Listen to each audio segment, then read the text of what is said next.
নমস্কার, টেক হ্যাহেতে আপনাদের আরও একবার স্বাগত।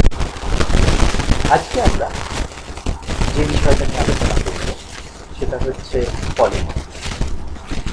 পলিমরফিজম কথাটি এসছে একটি গ্রিক শব্দ পলি এবং মর্ফ।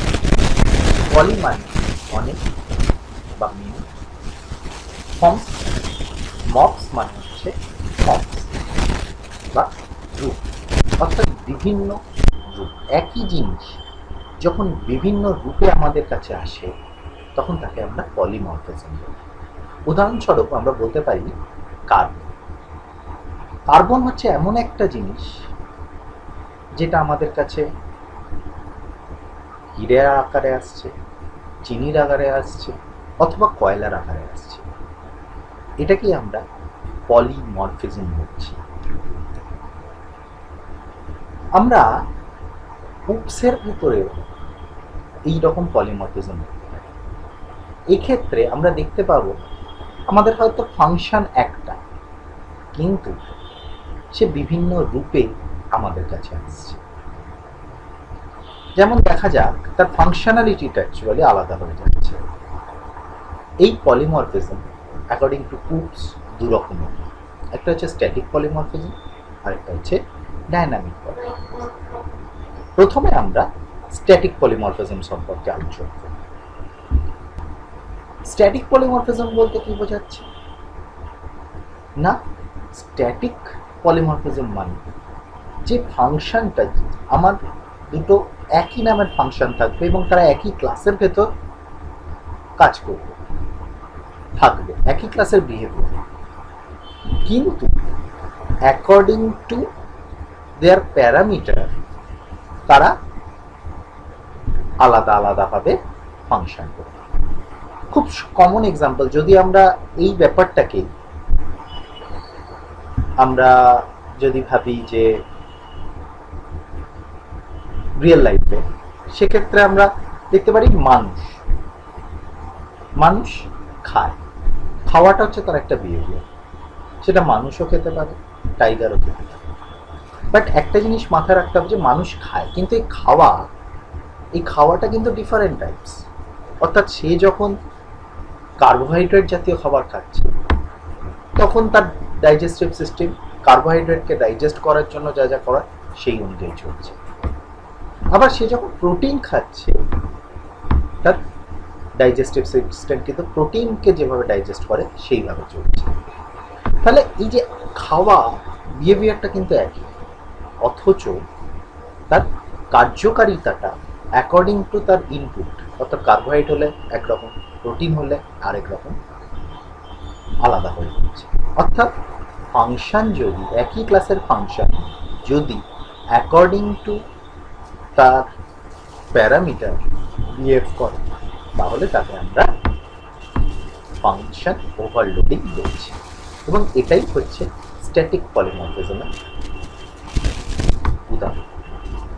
এবার এটাকে যদি আমরা প্র্যাকটিক্যালি দেখি তাহলে আমরা দেখতে পাবো যে আমরা ধরা যাক আমাদের একটা এরিয়া বলে ক্লাস আছে, যেখানে আমরা এরিয়া ক্যালকুলেট করি। এখানে আমাদের দুখানা মেথড আমরা ডিক্লেয়ার করেছি। মজার ব্যাপার, দুটো মেথডেরই রিটার্ন টাইপ, অ্যাক্সেস মডিফায়ার সব কিছু এক, এমনকি নামটা পর্যন্ত এক, ক্যালকুলেট এরিয়া। কিন্তু একটি মেথড শুধুমাত্র একটা ইন্টিজার নিচ্ছে, whereas আরেকটা মেথড দুখানা ইন্টিজার নিচ্ছে। যখন আমার যে মেথডটা একটা ইন্টিজার নিচ্ছে সেই মেথডটা যখন এক্সিকিউট করছে তখন আমার এরিয়া অফ স্কোয়ার বলে সেই এরিয়াটা রিটার্ন করছে। আবার যখন দুটো ইন্টিজার নিচ্ছে সেই মেথডটা কিন্তু রেক্ট্যাঙ্গুলার এরিয়াতে রিটার্ন করছে। এবার আমরা যখন এরিয়া ক্লাসের একটা অবজেক্ট বানিয়েছি এবং ক্যালকুলেট এরিয়া বলে আমি দুবার ফাংশন কল করেছি। একটা ফাংশনে আমি একটা ইন্টিজার পাস করেছি, আরেকটা ফাংশনে আমি দুটো ইন্টিজার পাস করেছি। একটা ফাংশন যখন আমি পাস করছি তখনও অ্যাকচুয়ালি কিন্তু কল করছে এই ফাংশনটা, অর্থাৎ যেটা একটা সিঙ্গেল ভ্যারিয়েবল নিচ্ছে। ভাইরাস আমি যখন দুটো দিচ্ছি তখনও এটাকে করছি। এটাকে আমরা রান করে দেখতে পারি এই আমরা যে প্রোগ্রামটা স্লাইডে দেখলাম সেটাই এখানে লেখা আছে। এটাকে আমরা রান করালে আমরা যে আউটপুটটা পাবো,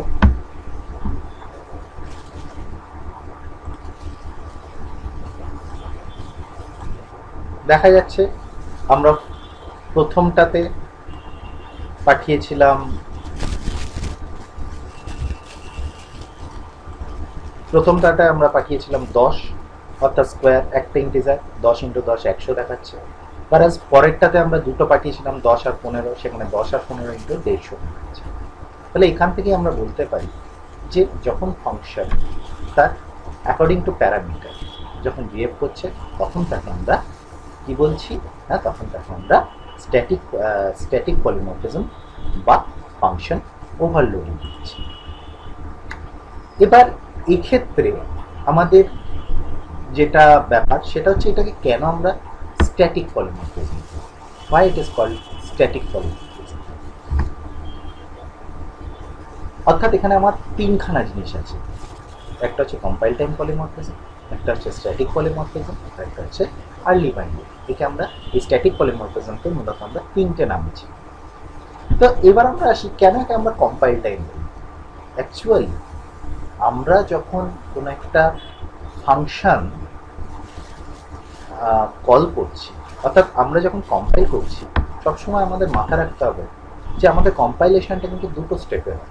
প্রথম স্টেপে আমাদের সোর্স কোডটা কনভার্ট হয়ে গিয়ে মেশিন কোড জেনারেট করে, আর সেকেন্ড স্টেপে আমাদের কি হয় না, লিঙ্কার কাজ করে। লিঙ্কার কি করে না, আমরা যেখানে যে ফাংশনগুলো কল করেছি তার সঙ্গে তার বডির বাইন্ডিং। এবার ঘটনা হচ্ছে এই যে বাইন্ডিংটা, এই বাইন্ডিংটা কখন হচ্ছে, একটা টাইম অফ কম্পাইলেশন এক্ষেত্রে। কারণ এখানে কম্পাইলার ডিসাইড করতে পারছে যে আমি কোন ফাংশনটাকে, অর্থাৎ এখানে আমি একটা ইন্টিজার পাঠিয়েছি, তার মানে অবশ্যই এটাকে বাইন্ড করবে। এখানে আমি দুটো ইন্টিজার পাঠিয়েছি, তার মানে অবশ্যই এটাকে বাইন্ড করবে। তার মানে এক্ষেত্রে কম্পাইলার নিজেই এই বাইন্ডিংটা করে দিতে পারছে। সেক্ষেত্রে আমাদের তার জন্যই এটাকে বলা হচ্ছে কম্পাইল টাইম পলিমরফিজম। দ্বিতীয় হচ্ছে রান টাইমে আমরা কোনোভাবেই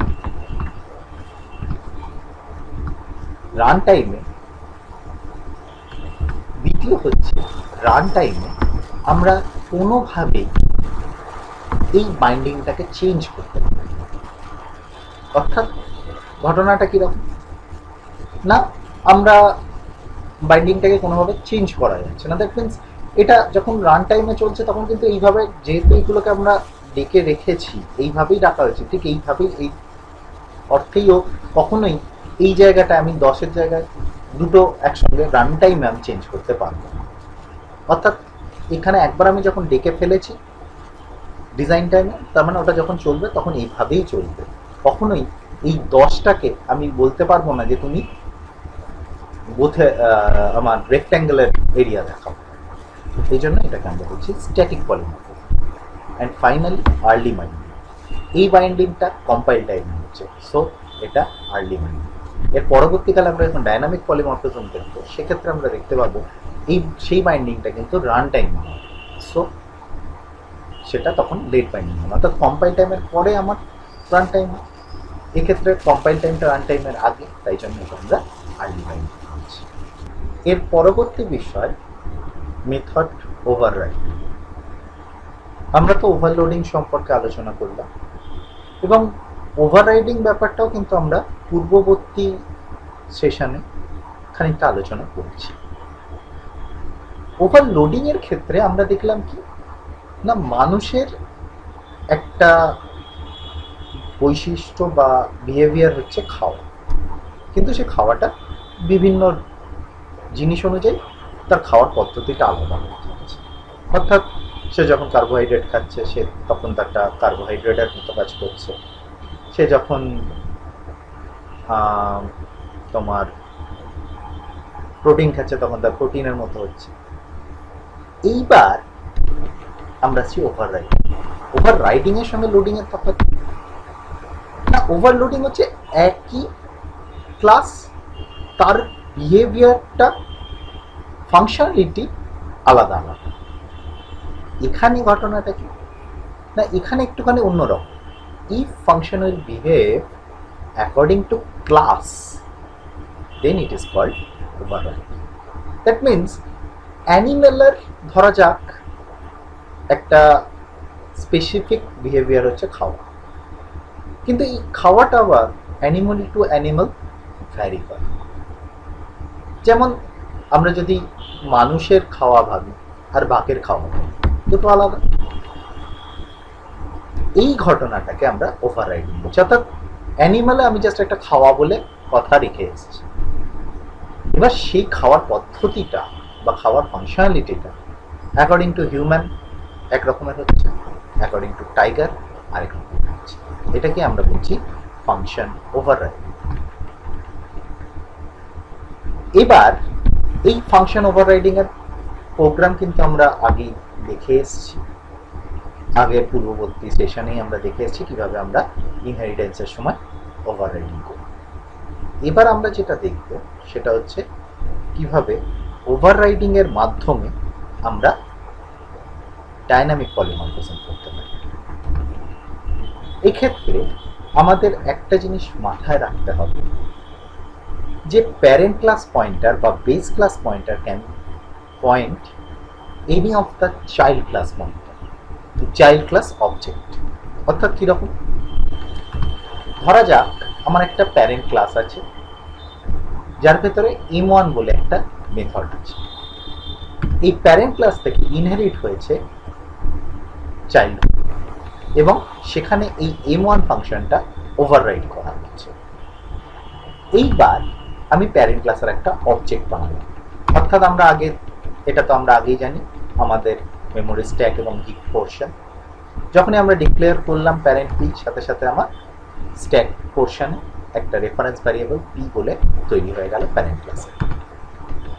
যে মুহূর্তে আমরা তার অবজেক্টটা ক্রিয়েট করব, সাথে সাথে কি হবে না, আমার হিপ পোর্শনে ওই অবজেক্টের মেমোরি অ্যালোকেশন এবং তার অ্যাড্রেসটা আমার প্যারেন্ট ক্লাসের রেফারেন্সে গিয়ে বসে যাবে। এক্ষেত্রে আমরা যদি M1 ফাংশনকে ডাকি, অবশ্যই প্যারেন্ট ক্লাসের লজিকটা এক্সিকিউট হবে। দ্বিতীয় ক্ষেত্রে আমরা আরেকটা চাইল্ড ক্লাসের অবজেক্ট বানাবো, যেটা হয়তো অ্যাড্রেস 200। আমরা কিন্তু এই 200টাকেও পি এর ভেতর, যদিও পিটা প্যারেন্ট ক্লাসের রেফারেন্স, তা সত্ত্বেও এই 200টাকে কিন্তু আমরা পি এর ভেতরে স্টোর করতে পারি, প্রোভাইডেড 200 অর্থাৎ এই চাইল্ড ক্লাসটা অবশ্যই প্যারেন্ট ক্লাস থেকে ইনহেরিটেড হতে হবে, আদারওয়াইজ কিন্তু আমরা এটা পারবো না। এবং এক্ষেত্রে যদি আমি পি ইকুয়াল টু M1 করি, অবশ্যই সেটা চাইল্ড ক্লাসের যে লজিকটা আছে সেটাকে এক্সিকিউট করবে। এই ঘটনাটা মাথায় রেখেই আমরা কিন্তু একটা ডাইনামিক পলিমরফিজমের সিস্টেম চালু করব। ধরা যাক আমাদের একটা প্যারেন্ট ক্লাস আছে যার ভেতরে একটা মেথড আছে ওনশো বলে। এই ওনশো মেথডের ভেতরে আমি একটা জিনিস লিখে রেখেছি, আই এম ফ্রম প্যারেন্ট। আরেকটা আমাদের মেথড রয়েছে শো বলে, যেটাকে আমরা পরবর্তীকালে চাইল্ড ক্লাসে ওভাররাইড করব। এবার চাইল্ড 1 ক্লাসের ভেতরে আমরা প্যারেন্ট ক্লাসকে ফার্স্টে ইনহেরিট করলাম এবং ওভাররাইড করলাম শো মেথডটাকে, যেখানে আমরা লিখলাম I am from child 1। Similarly child 2তেও আমরা একই কাজ করলাম, যেখানে আমরা লিখলাম আই এম ফ্রম চাইল্ড 2। এইবার আমরা মেন মেথডে এসে কি করছি, প্যারেন্ট ক্লাসের একটা অবজেক্ট ডিক্লেয়ার করছি। মাথা রাখতে হবে আমরা এটা কিন্তু ক্রিয়েট করিনি, আমরা জাস্ট অবজেক্টটা ডিক্লেয়ার করেছি। এবার আমি ইউজারের কাছ থেকে একটা চয়েস নিচ্ছি, 1 অথবা 2। যদি ইউজার 1 দেয় তাহলে সেই পয়েন্ট প্যারেন্ট ক্লাসের অবজেক্টটাকে আমি পয়েন্ট করাবো চাইল্ড 1 এর, আদারওয়াইজ আমি চাইল্ড 2 এর অবজেক্ট দিয়ে পয়েন্ট করাবো।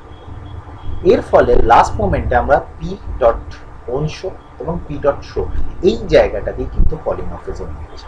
কেন পলিমরফিজম হচ্ছে না, তার কারণ হচ্ছে আমি এখানে যখন শোটা কল করছি, এই শোটা কিন্তু অ্যাকর্ডিং টু আমার ক্লায়েন্ট, আমার ইউজারের ইনপুটের ওপর নির্ভর করছে কোন ফাংশনটা এক্সিকিউট করবে, চাইল্ড 1 এর ফাংশন এক্সিকিউট করবে না চাইল্ড 2 এর ফাংশন এক্সিকিউট করবে।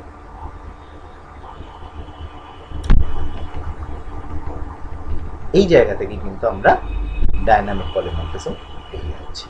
এই প্রোগ্রামটা রান করালে আমরা আরো ভালোভাবে জিনিসটা বুঝতে পারি। আমরা ওই প্রোগ্রামটি .NET-এ লিখে ফেলেছি, ভিজুয়াল স্টুডিওর মধ্যে আমরা লিখে ফেলেছি, যেখানে প্যারেন্ট ক্লাস রয়েছে। প্যারেন্ট ক্লাসের ভেতর আমাদের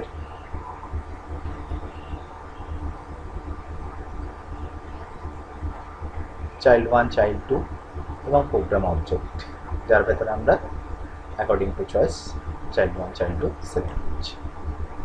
এবার আমরা এটাকে এক্সিকিউট করাচ্ছি।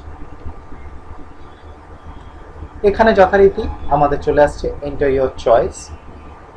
যে মুহূর্তে আমরা এন্টার ইওর চয়েসে 1 দেব, দেখা যাচ্ছে আই এম ফ্রম প্যারেন্ট, এটা অংশর জন্য এক্সিকিউট করছে। আর আই এম ফ্রম চাইল্ড 1, এটা যেহেতু আমরা 1 দিয়েছি সেহেতু প্যারেন্ট চাইল্ড 1 অবজেক্টটা ক্রিয়েট হয়েছে, তার ফলে আমার আই এম ফ্রম চাইল্ড 1 দিচ্ছে। সিমিলারলি এটাকে যদি আমরা আবার চালাই এবং এক্ষেত্রে আমরা যদি 2 দিই, তাহলে চাইল্ড 2 হচ্ছে। অর্থাৎ এখানে যে বাইন্ডিংটা হচ্ছে এটা কিন্তু রান টাইমে বাইন্ডিং হচ্ছে।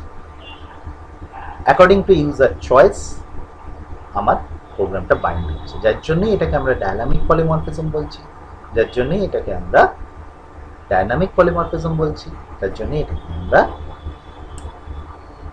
লেট বাইন্ডিং বলছি। আমরা আরেকবার বলে নিই যে এটা যেহেতু at the time of running এই বাইন্ডিংটা হচ্ছে, সেই জন্য এটাকে রান টাইম বাইন্ডিং বলা হচ্ছে। এটা সবসময় মাথায় রাখতে হবে, কম্পাইলার এই বাইন্ডিংটা কোনোভাবেই করতে পারবে না, তখন ইউজার যতক্ষণ না চয়েস দিচ্ছে ততক্ষণ পর্যন্ত এই বাইন্ডিংটা হবে না। So that it is called run time polymorphism. Similarly user চয়েসের ওপর বাইন্ডিং নির্ভর করছে, সেজন্য এটা ডায়নামিক বাইন্ডিং। আর অবশ্যই রান টাইমে বাইন্ডিং হচ্ছে, তাই জন্য এটা লেট।